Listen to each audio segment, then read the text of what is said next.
ભૌતિક વિજ્ઞાનમાં આપણે ચેપ્ટર 3 ભણી રહ્યા છીએ, સુરેખ પદ પર ગતિ. તો એનો આજે આપણે 19મો સેશન છે. આજે પણ આપણે 2 દાખલાઓની ચર્ચા કરવાની છે. બરાબર, ચલો ધ્યાન આપજો. પહેલો દાખલો છે ગેલિલિયોનો એકી અંકનો નિયમ. આ ગેલિલિયોએ આપેલો કંઈક નિયમ છે જેને આપણે સાબિત કરવાનો છે. એવો નિયમ કીધો છે એણે કે સ્થિર સ્થિતિમાંથી મુક્ત પતન પામતા પદાર્થ દ્વારા સમાન સમયગાળામાં કપાયેલ અંતરો એકબીજાના એવા ગુણોત્તરમાં હશે જે ગુણોત્તર 1થી શરૂ થતી એકી સંખ્યા માટે હોય. બરાબર, કે 1, 3, 5, 7 તેમ સાબિત કરો. સમજો શું નિયમ શું કહે છે તમને કે સ્થિર સ્થિતિમાંથી મુક્ત પતન પામતો પદાર્થ લઈ, દાખલા તરીકે ધારો કે આપણે કોઈ એક પદાર્થ લઈએ છીએ, એનો પ્રારંભિક વેગ છે 0, મુક્ત પતન કરે છે, તો એને સમાન સમયગાળામાં કપાયેલા અંતરો, ધારો કે હું 1 સેકન્ડ લઉં, બરાબર, કે ભાઈ પહેલી 1 સેકન્ડ છે તો એમાં એણે આટલું અંતર કાપ્યું, ધારો કે 1 મીટર છે, બરાબર. તો પછીની હું 1 સેકન્ડ લઉં ને, બરાબર, જોજો ધ્યાન આપજો. આપણે ખાલી એક લાઈન મૂકી દઈએ પહેલાં.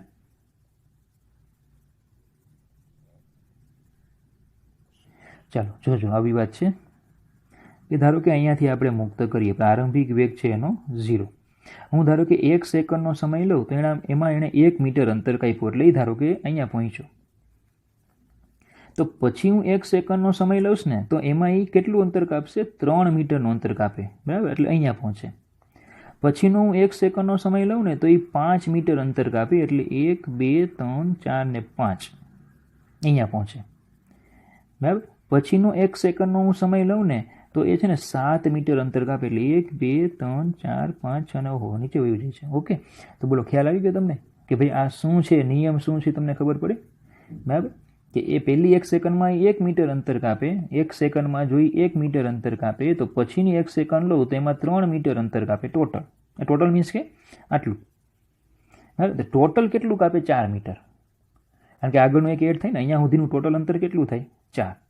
પછીનો 1 સેકન્ડનો સમય લઉં તેમાં એ 5 મીટર અંતર કાપે, એટલે ટોટલ કાપે છે 9 મીટર અહીંયા સુધીનું. અહીંયા આ ટોટલ કેટલું કહેવાય? 9 મીટર, બરાબર. પછીનો 1 સેકન્ડનો સમય લ્યો તો એ 7 મીટર અંતર કાપે, એટલે 16 મીટર ટોટલ અંતર થાય. એટલે ખબર પડે, બરાબર. તો આપણે આ સાબિત કરવાનું છે, આ કે 1, 3, 5, 7 એવો આપણે ગુણોત્તર મળે અંતરોનો, એવું સાબિત કરો. ઓકે, તમને ખ્યાલ આવી ગયો શું કહેવા માગે છે? તો જો પહેલાં તો પ્રારંભિક વેગ 0, તો d બરાબર v0t plus half at square લઈએ તો એમાં પ્રારંભિક વેગ 0 મૂકો ને પ્રવેગ g મૂકી દો એટલે gt સ્ક્વેર થઈ જાય. નીચેની દિશાને ધન લઈએ અને ધારો કે આ જે અંતર છે ટો સમયમાં કાપેલું અંતર, આને છે ને ટો કહેવાય. આજે આવું લખ્યું છે, એને કહેવાય ટો. એટલે મેં ધારો કે t બરાબર ટો લીધા છે, એક ફિક્સ સમયગાળો આપણે લેવાનો ને. કેમ અહીંયા લીધું આપણે કે ભાઈ આ 1 સેકન્ડ, પછીની 1 સેકન્ડ, તો પછી આ ટોટલ 2 સેકન્ડ કહેવાય. આ ઉમેરું તો આ ટોટલ 3 સેકન્ડ કહેવાય, બરાબર. એટલે મેં શું કીધું? ટો સેકન્ડ લીધી. તો હવે હું લઈશ 2 ટો, 3 ટો, 4 ટો, એ પ્રમાણે, બરાબર.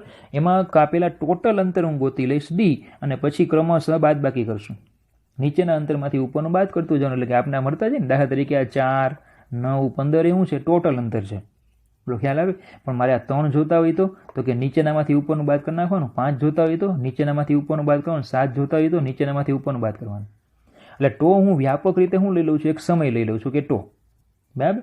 અને પછી આપણે એ 2 ટો, 3 ટો, 4 ટો, 5 ટો એ પ્રમાણે લેતા જઈએ, બરાબર. અને અંતર બધા ગોતતા જઈએ અને પછી ઉપરના શું કરતા જઈએ? એમાં બાદ કરતા જઈએ. ટોટલ અંતર ગોતી લઈએ, પછી ઉપરના બાદ કરીએ, બરાબર. તો જો આખું કોષ્ટક આપણે તૈયાર કરીએ આ રીતે કે ભાઈ સમય લીધા મેં જો બધા કે ટો લીધા 3 ટો, બરાબર.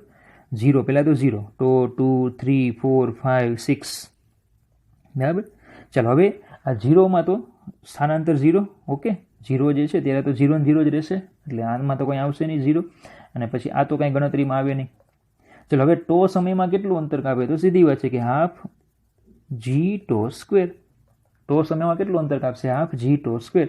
તો હાફ જી ટો સ્ક્વેરને તમારે y0 કહી દેવાનું, તો કાંઈ y0 થઈ જાય, બરાબર. તો ક્રમિક સમયગાળામાં કપાયેલ અંતર એટલે ચલો એની ગણતરી પછી કરીએ. પહેલાં ચલો સમજો આ 2 ટો માટે શું કરવાનું? તો કે ટોની જગ્યાએ 2 મૂકશો એટલે શું થઈ જાય? 4. તો આવું લખાય કે 4 ટાઈમ હાફ જી ટો સ્ક્વેર, ઓકે. એટલે આ 4y0 કહેવાય. ચલો 3 ટો હોય તો 9 હાફ જી ટો સ્ક્વેર, એટલે 9y0. ચલો અહીંયા મૂકો તો 16 હાફ જી ટો સ્ક્વેર, એટલે 16y0.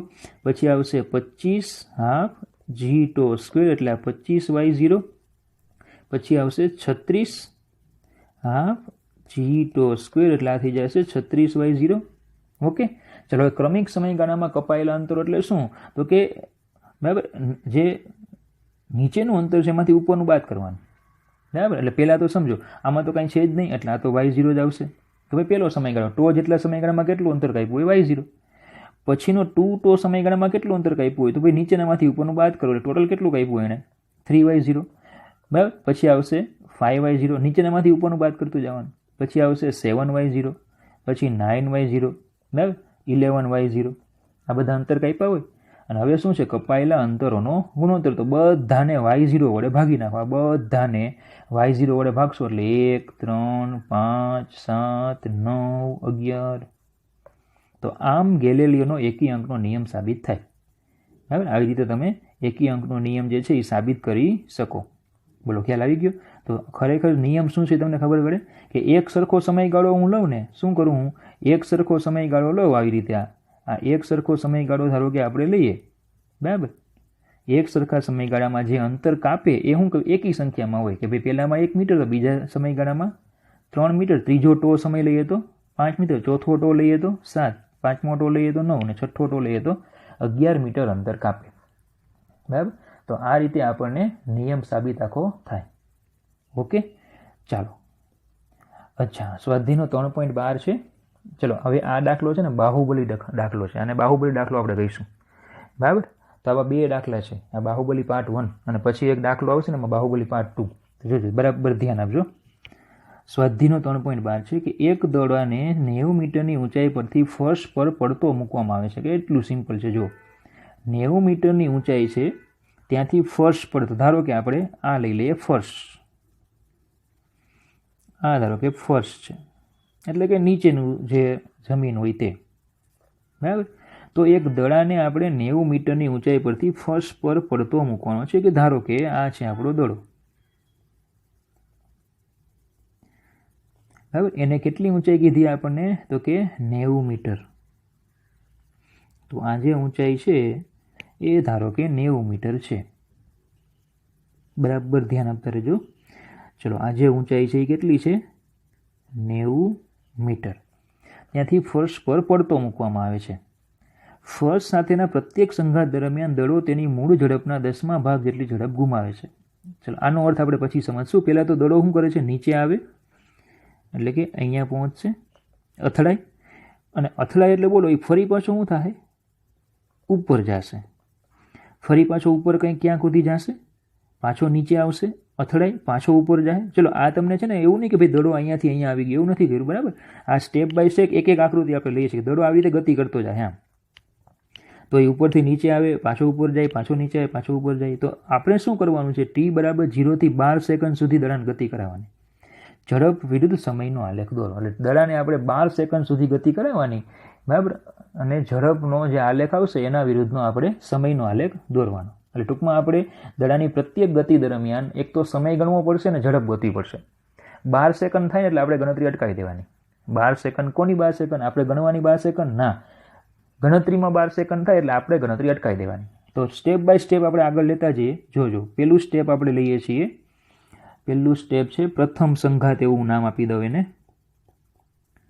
પ્રથમ સંઘાત એટલે કે પેલો સંઘાત કરવા જાય ને ત્યારે આ પ્રથમ સંઘાત. બરાબર, ચલો કેટલી બાબતો? તો કે પહેલાં તો એને મુક્ત પતન કરાવ્યો છે. મુક્ત પતન કરાવ્યો એટલે પ્રારંભિક વેગ 0 એટલે v0 બરાબર હું 0 લઈ શકું. કેટલું અંતર કાપીને નીચે પહોંચે? તો કે 90 મીટરનું અંતર કાપશે. પ્રવેગ એનો કેટલો હશે? 9.8 મીટર સેકન્ડ -2. બરાબર, કારણ કે સમજો સ્થાનાંતર નીચે થાય, એનો વેગ પણ નીચે જ છે અને પ્રવેગ પણ નીચે છે. તો આપણે આ કિસ્સામાં નીચેની દિશાને ધન કહી દઈએ પ્રથમ સંઘાતની ગણતરીમાં. બરાબર, ચલો આપણે 2 વસ્તુ ગોતવાની છે. એક તો એને કેટલો સમય લાગે નીચે પહોંચવા, t કહી દઉં, અને એનો અંતિમ વેગ એટલે કે નીચે પહોંચે ત્યારે એનો વેગ કેટલો, એને હું v1 કહી દઉં. ચલો, તો 2 સૂત્રો લેવા પડશે. બરાબર, ચલો પહેલાં તો આપણે સમય લઈએ. તો અંતિમ વેગ નો એવું સૂત્ર મૂકીએ એટલે d બરાબર v0t પ્લસ હાફ at² સૂત્ર લઈ લઈએ. બરાબર, એટલે આપણને અંતિમ વેગ મળશે, સમય મળશે d બરાબર 90. ઓકે, v0 0 હાફ, પ્રવેગ બરાબર 9.8 અને સમય જે આપણે છે એ છે t1². તો તમે કેલ્ક્યુલેટ કરો એટલે તમને t1 મળી જશે 4.28 સેકન્ડ. બરાબર, આ થઈ ગયો આપણો t1. એટલે કે આટલા સમયમાં નીચે પહોંચે ને નીચે પહોંચે ત્યારે એનો અંતિમ વેગ કેટલો, તો સૂત્ર લઈ લઈએ v બરાબર v0 પ્લસ at. બરાબર, ચલો vની જગ્યાએ v1 કહી દઈએ, આ 0, આ છે 9.8 અને સમય છે 4.28. તો પછી આપણને વેગ મળશે v1 બરાબર 41.9 આવે છે, એને હું એપ્રોક્સિમેટલી ઇક્વલ ટુ 42 લઈ લો મીટર સેકન્ડ ઇન્વર્સ. બરાબર, ચલો આ થઈ ગયો પ્રથમ સંઘાતની વાત પૂરી થઈ ગઈ અહીંયા. એટલે કે દડો આપણો જે છે એ અહીંયાથી અહીંયા પહોંચી ગયો. હવે અહીંયા અથડાશે. બરાબર, એટલે હવે આપણે બીજી ગણતરી શરૂ કરશું. બરાબર, અહીંયા સ્ટેપ આપતો જાઉં. બીજી ગણતરી જેને કહીશું આપણે પ્રથમ સંઘાત પછી. બરાબર, અથવા તો પ્રથમ સંઘાત બાદ. પ્રથમ સંઘાત બાદ. ચલો હવે પહેલાં તો સંઘાત થાય એટલે આપણે અહીંયા એક પોઈન્ટ આપ્યો છે. જુઓ તો રકમમાં શું આપ્યું અહીંયા કે મૂળ ઝડપના 10મા ભાગ જેટલી ઝડપ ગુમાવે. એનો મતલબ એવો કહેવાય કે એ જ્યારે નીચે પહોંચ્યો ત્યારે ઝડપ એની v હોય તો એ vનો 10મો ભાગ કેટલો એટલે v/10. આટલી ઝડપ આમાંથી બાદ કરવાની એટલે v - v/10 એટલે કે 9v/10. ખ્યાલ આવ્યો તમને? ફરીથી જો, ધારો કે નીચે પહોંચ્યો, અહીંયા પહોંચ્યો ત્યારે ઝડપ એની v છે, તો આનો 10મો ભાગ લઈ લો એટલે v/10 થાય. આટલી ઝડપ મૂળ ઝડપમાંથી બાદ કરવાની એટલે v - v/10 કેટલી થશે? 9v/10 કહેવાય. 10 લસા લ્યો એટલે બરાબર ખ્યાલ આવે. એટલે આટલી ઝડપ એની થાય એ કઈ કહેવાય? પ્રારંભિક. અહીંયાની એટલી ઝડપ લઈને શું થાય? પાછો ઉછળે. ઓકે, એટલી ઝડપ લઈને શું કરશે? એ પાછો ઉછળે. બરાબર, તો ચલો આ વાક્યમાં ખબર પડી ગઈ તમને. તો ચલો હવે એનો મતલબ એવો થાય કે આપણે જે v1 ગોઈતા ને એ v1નો 10મો ભાગ લઈ અને પછી એને 42માંથી પાછા બાદ કરવાના. એટલે આપણને શું મળશે કે પ્રથમ સંઘાત બાદ જે નવી ઝડપ લઈને નીકળે ને એ નવી ઝડપનો આપણને મળે. તો ચલો એને હું છે ને v0 કહી દઉં, કારણ કે હવે બીજો કિસ્સો સ્ટાર્ટ થયો તો પ્રારંભિક વેગ કહેવાય ને. પછી તો શું થાય? ઉપર જાય ને. અહીંયાથી શું થાય? ઉપર જાય. હવે આને ભૂલી જાય, હવે આ પતી ગયું. હવે આ લઈએ, અહીંયાથી ક્યાં જાય? ઉપર જાય એટલે અહીંયા સુધી આવશે. બરાબર, અચ્છા ગમે ત્યાં સુધી આવે, કારણ કે આટલી જેટલી ઊંચાઈ આ છે એટલી પ્રાપ્ત નહીં કરે, કારણ કે ઝડપમાં 10મો ભાગ ગુમાવે છે ને. જો ઝડપ શું કરે છે? એ ગુમાવે છે, એટલે સેમ ઊંચાઈ પ્રાપ્ત કરશે નહીં. તો ધારો કે અહીંયા સુધી આવ્યું. બરાબર, તો કેટલી ઝડપ લઈને જશે? તો એને કહેવાય પ્રારંભિક. ચલો પ્રારંભિક કેટલી? મૂળ હતી એમાંથી 10મો ભાગ બાદ કરવાનો એટલે v0, અથવા એને કહી દઉં હું v2, એટલે v1 હતી એમાંથી v1/10 અથવા v1ના 10% બાદ કરવાના. બરાબર, અથવા આપણે કહી દઈએ એને v1/10.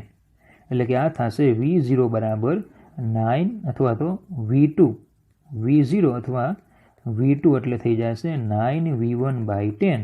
તો v0 અથવા તો v2 ઇક્વલ ટુ 9 × 42/10. તો v0 equal to v2 equal to એ થઈ જશે 37.8 મીટર સેકન્ડ ઇન્વર્સ. ચલો આટલી ઝડપ પ્રારંભિક લઈને ઉપર જાય છે. ચલો ક્યાં સુધી જશે? પ્રારંભિક એનો અંતિમ વેગ 0 ન થાય ત્યાં સુધી જાય. એના માટે આપણે સમય ગોતી લેવાનો, t2 કેટલો થાય, કારણ કે બોલો આ તો વેગ આપણને મળી ગયો, વેગ તો આપણને મળી ગયો, એનો સમય ગોતી લેવાનો અને પ્રવેગ લઈ લેવાનો 9.8 મીટર સેકન્ડ -2. હવે બીજા કિસ્સામાં જો દિશા નક્કી કરીએ આપણે ફરીથી. બીજો કિસ્સો તો જો પ્રથમમાં શું હતું કે ભાઈ સ્થાનાંતર નીચે થતું હતું, એનો વેગ પણ નીચે હતો અને પ્રવેગ પણ કેવો હતો? નીચે. બરાબર, પ્રવેગ પણ છે એ પણ નીચે હતો. એટલે નીચેની દિશાને આપણે પહેલા કિસ્સામાં ધન લીધે. બીજાની ચર્ચા કરો. જો બીજામાં સ્થાનાંતર ઉપર તરફ થાય છે, એનો વેગ ઉપર તરફ છે, ખાલી પ્રવેગ એક જ નીચે છે. તો ઉપરની દિશાને શું લઈ લઈએ આપણે? ધન. તો પ્રવેગને કેવો લેવો પડશે આપણે? ઋણ. પ્રવેગ કેવો લેવો પડે? ઋણ. ઓકે, તો ચલો ખાલી આપણે સમય ગોતવાનો છે. બરાબર, તો ચલો સમય માટે આપણે એવું સૂત્ર પસંદ કરીએ જેમાં d ન આવતું હોય. તો d ન આવતું એવું સૂત્ર કયું? v બરાબર v0 પ્લસ at. બરાબર, આ 0 આ થઈ જશે 37.8 - 9.8 t. એટલે ફાઇનલી તમને મળશે t2, એને કહી દઉં 3.857 સેકન્ડ. t2 મળશે તમને 3.857. બોલો ખ્યાલ આવી ગયો? બરાબર, એટલે હવે આટલા સમયમાં દડો ક્યાં વયો જશે? ઉપર. આટલા સમયમાં દડો અહીંયા પહોંચશે. ચલો હવે ત્રીજી ગણતરી સ્ટાર્ટ કરીએ. જો થાકી જતા નહીં. બરાબર, દડો ક્યાં છે? અહીંયા દડો અહીંયા છે, ત્યાંથી હવે ક્યાં આવશે? અહીંયા. તો ચલો આપણે એવું ભણી ગયા હતા કે દડો છે ને જેટલો વેગ લઈને ઉપર જાય ને એટલો જ વેગથી પાછો આવે. અહીંયાથી સ્ટાર્ટ કર્યો ત્યારે એનો જેટલો વેગ હશે ને એટલો જ વેગથી શું થશે? એ પાછો નીચે આવે. કારણ કે સમજો પ્રવેગ તો એનો એ જ રહે કે નહીં. હવે પ્રવેગ જે છે એ બરાબર ધારો કે 10 મીટર પર સેકન્ડ સ્ક્વેર છે, એનો મતલબ કે 1 સેકન્ડમાં વેગમાં કેટલો વધારો થાય? 10 મીટર પર સેકન્ડનો થાય. તો 1 સેકન્ડમાં દડો ઉપર જશે એટલે પ્રવેગ અને વેગ વિરુદ્ધ દિશામાં, તો વેગ કેવો થાય? ઘટે. તો 1 સેકન્ડમાં 10ની ઝડપથી વેગ ઘટે તો નીચે આવશે ત્યારે 1 સેકન્ડમાં 10ની ઝડપથી વેગ વધે. તો અહીંયા જેટલો વેગ લઈને ઉપર જાય અહીંયા આવશે ને પાછો હાથમાં આવે ને ત્યારે વેગ એનો એટલો જ હોય. યાદ રાખવાનો કન્સેપ્ટ કે દડાને તમે ઉપર ફેંકો છો બરાબર, જેટલો વેગ લઈને ઉપર જાય પાછો નીચે આવે ને ત્યારે તમારા હાથમાં આવતી વખતે એનો વેગ પાછો જ એટલો જ હોય. બીજું યાદ રાખો, જેટલા સમયમાં મહત્તમ ઊંચાઈ જાય એટલા જ સમયમાં એ પાછો નીચે આવે. આગળના દાખલામાં આપણે સાબિત કર્યું. બોલો ખ્યાલ આવે? તો બે વસ્તુ યાદ રાખવાની કે જેટલો વેગ લઈને તે ઉપર જાય, જેટલો અહીંયાથી વેગ લઈને ઉપર જાય પાછો આવે ને ત્યારે એનો વેગ એટલો જ હોય. જેટલા સમયમાં ઉપર જાય એટલા સમયમાં પાછું આવે. તો બોલો ત્રીજામાં તો આપણે ગણતરી કરવાની જરૂર જ નથી, કારણ કે આપણે એ બધું ગણી જ નાખ્યું છે. ઓકે, ચલો તો આપણે સેશન કયો લઈશું અહીંયા? દ્વિતીય સંઘાતનો. દ્વિતીય સંઘાત. ચલો આની કોઈ ગણતરી આપણે કરવાની નથી, ખાલી લખવાનું છે.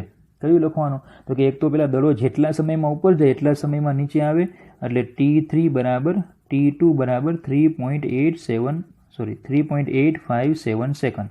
થઈ ગયું આટલું. અને વેગ જેટલો વેગ લઈને ઉપર જાય પાછો આવે ત્યારે એટલો જ વેગ પ્રાપ્ત કરે. તો V3 વેગ એટલે જ કયો? V2 બરાબર. V2 વેગ કેટલો હતો આપણનો? 37.8. તો આવશે 37.8 મીટર સેકન્ડ ઇન્વર્સ. બોલો થઈ ગયું આટલું. ચલો હવે પ્રોસેસ શું થાય? દ્વિતીય સંઘાત બાદ. દ્વિતીય સંઘાત બાદ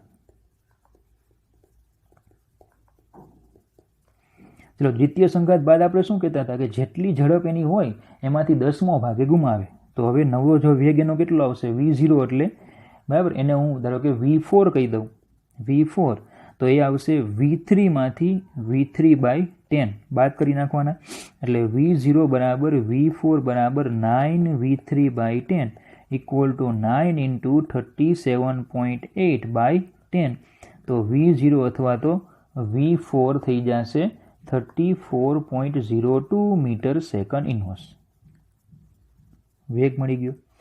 અચ્છા આપણે છે ને 12 સેકન્ડ સુધી ચર્ચા કરવાની હતી. જુઓ તો રકમમાં શું આપ્યું હતું આપણે કે તમારી ચર્ચા 12 સેકન્ડ સુધી જ કરવાની છે. જુઓ તો એક કામ કરો, કેટલા સમય આવ્યા જુઓ.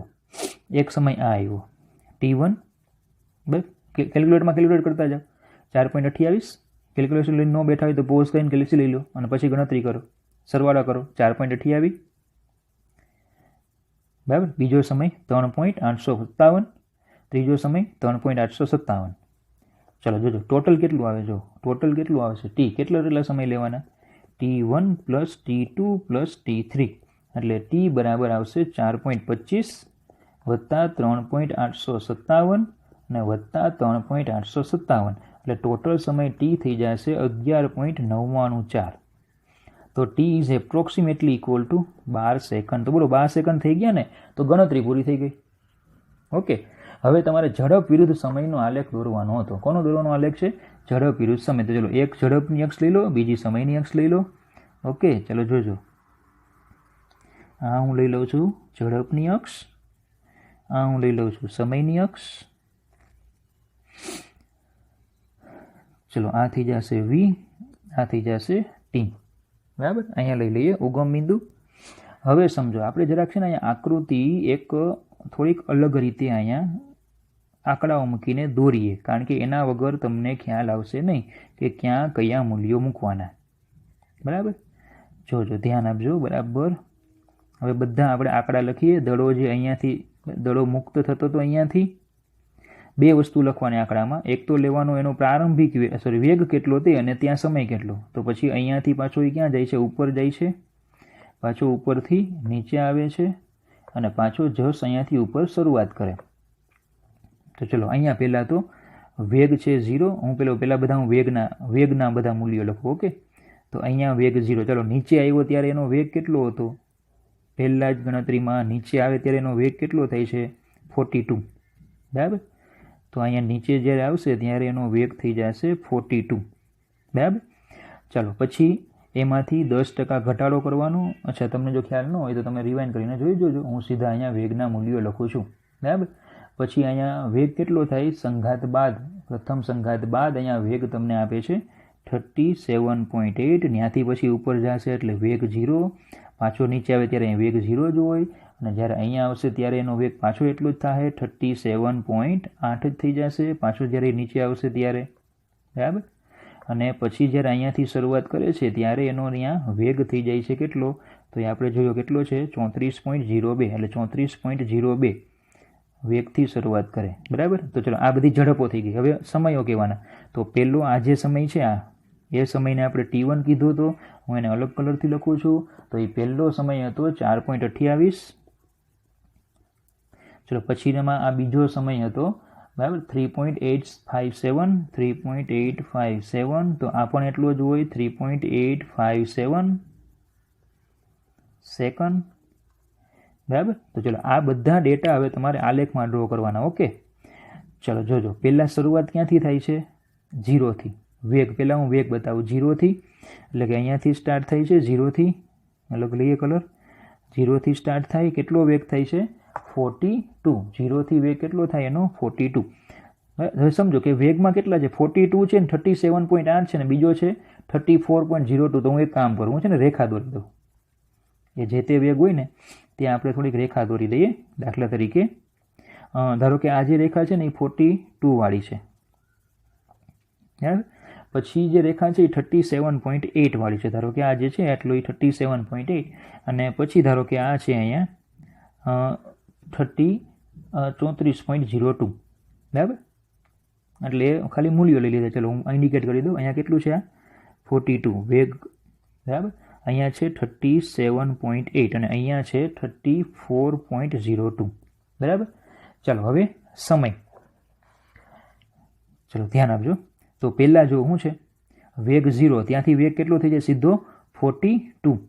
0થી કેટલો વેગ થાય 42, કેટલા સમયમાં 4.28. તો જો અહીંયા લખવાનું 4.28 અને વેગ કરવાનો કેટલો 42, એટલે સીધો અહીંયા વેગ 42, બરાબર. ચલો હવે લાઈન ડ્રો કરી દો અહીંયા, બરાબર. હવે નીચે તરફની ગતિ, એટલે આ ક્લિયર થઈ ગયું, બરાબર. આ થઈ ગયું. ચાલો હવે વેગ 42 થી કેટલો થઈ જાય 37.8. હવે જો વેગને છે ને તરત જ 42 થી કેટલો લઈ લેવાનો છે આપણે 37.8 સીધો લઈ લેવાનો, એટલે કે 37.8 સીધો એ જ ક્ષણે લઈ લેવાનો, કારણ બહુ લાંબો કંઈ એટલો બધો વધારે સમય જતો નથી. અથડાયો તરત જ ઉછળે ને એટલે સીધો વેગ અહીંયા આવશે. એટલે આલેખ રીતે ડ્રો થઈ ગયો. ચાલો એટલે તમે ક્યાં પહોંચી ગયા હવે આલેખમાં અહીંયા સુધી, એટલે આ થઈ ગયું. હવે 37 થી કેટલો થાય 0, અને કેટલો સમય એમાં આટલો. તો આટલો જે સમય હતો એમાં એડ કરવો પડે, કારણ કે સમય તો કન્ટિન્યુ આવે, આલેખમાં સમય કન્ટિન્યુ આવે. એટલે તમારે શું કરવું પડશે, આમાં શું એડ કરવા પડશે 3.857 એડ કરશો એટલે તમને મૂલ્ય મળશે અહીંયા, બરાબર, 8.137 સેકન્ડ. એટલે તમારે હવે શું કરવાનું છે, વેગ 37.8 થી કેટલો થાય છે 0, એટલે તમારે અહીંયા ડ્રો કરવાનો. એટલે હવે તમે આવું ચિત્ર દોરી શકવાના, બરાબર. જોજો, ધ્યાન આપજો. એક તો આલેખ દોરવામાં વાર બહુ લાગે આ રીતે, બરાબર. ચલો ક્યાં પહોંચી ગયા, અહીંયા પહોંચી ગયા. ત્યાંથી પાછા ક્યાં 0 પર જવાનું, પાછું 0 પરથી સ્ટાર્ટ કરવાનું. કેટલો વેગ કરવાનો 37.8. ઓકે, 0 પરથી લેવાનો 37.8. ચલો હવે એનો મતલબ કે અને કેટલો સમય થાય છે, જો સમય જાહે ને એટલે આમાં પાછો આ એડ કરવાનો. એટલે તમે સમય એડ કરશો એટલે તમને એ સમય મળશે અહીંયા 11.99 સેકન્ડ, બરાબર. અને તમારે ક્યાં પોઈન્ટ મૂકવાનો છે, વેગ કેટલો થાય છે 37.8 અહીંયા, બરાબર. એટલે તમે આ રીતે ફિગર ડ્રો કરી શકશો અહીંયાથી આમ, બરાબર. અને પછી હવે કેટલો થાય છે વેગ, જો અહીંયા પહોંચ્યા. હવે ત્યાંથી સીધો વેગ કેટલો થાય છે 34.02 ને ત્યાં આપણી ગણતરી પૂરી થઈ જાય, ત્યાં પતાવી દેવાનું. ચલો જો કેટલો વેગ થાય છે 34.02. ઓકે, તો ચલો એ બિંદુ અહીંયા આવશે, તો આપણે સીધું અહીંયા લાઇન ડ્રો કરી દેવાની આ રીતે, બરાબર. અને પછી હવે ખ્યાલ છે આપણે જેમ ઉપર જશે પદાર્થ, જેમ ઉપર જશે તેમ વેગ કેવો થાય ઘટે, જેમ ઉપર જશે તેમ એનું વેગનું મૂલ્ય કેવું થાય ઘટે એટલે તમે અહીંયા સિમ્પલ ખાલી આવી રીતે ડ્રો કરી શકો, વેગ ઘટે એમ. તો આ થઈ ગયો તમારો આખો આલેખ અને આ થઈ ગયો આખો એક્ઝામ્પલ, બરાબર. એટલે આ બાહુબલી પ્રકારનો દાખલો છે, તમારે ગણતરી કરતી જવી પડે અને જોતું જવું પડે કે ભાઈ ક્યાં પહોંચ્યા આપણે. તો પહેલાં પ્રથમ સંઘાત લેવાનો, બબે વસ્તુ ગોતવાની, જો પ્રથમ સંઘાત લેવાનો, સમય ગોતવાનો, વેગ ગોતવાનો, પછી એમાંથી 10મા ભાગનો વેગ બાદ કરવાનો, પાછો સમય ગોતવાનો, વેગ ગોતવાનો, બરાબર. 10મા ભાગનો વેગ બાદ કરતો જવાનો, ગણતરી કરતી જવાની, બરાબર. તો એક વખત હજી તમે બરાબર જોશો તમે એટલે તમને આ કમ્પ્લીટલી દાખલો આવડી જશે, બરાબર. તો આ હતો આપણો બાહુબલી પાર્ટ 1, બરાબર. તો હજી એક આવો દાખલો છે, આપણે નેક્સ્ટ સેશનમાં હજી એક ભણશું દાખલો. Okay, thank you.